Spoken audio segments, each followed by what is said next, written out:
Ever wonder what happens behind the scenes when you send Bitcoin to someone? Who makes sure it actually goes through? Today, we're lifting the curtain on how Bitcoin transactions are verified.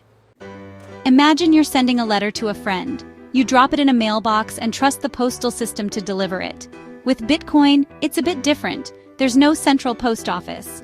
Instead, there's a powerful network of volunteers called nodes and miners. Let's break it down simply.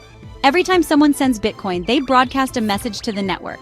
Hey, I'm sending 0.01 BTC from this address to that one. But before this message can be accepted, it needs to be verified.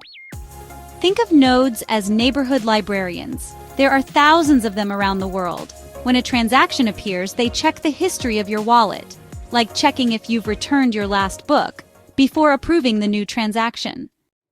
But there's another step. Even if librarians agree that your transaction looks good, it still needs to be officially recorded in Bitcoin's public ledger, the blockchain. And that's where miners come in. Miners are like puzzle solvers. They gather a group of transactions, bundle them into a block, and compete to solve a complex math problem. The first one to solve it gets to add the block to the blockchain and earns a Bitcoin reward.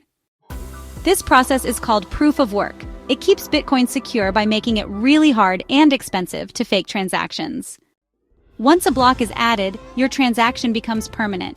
Everyone in the network updates their copy of the ledger, and your friend receives the Bitcoin. No middlemen, no banks, just math and computers agreeing on the truth. And that's how Bitcoin transactions are verified. If you found this simple explanation helpful, hit like and subscribe. New videos every week to help you understand Bitcoin, block by block.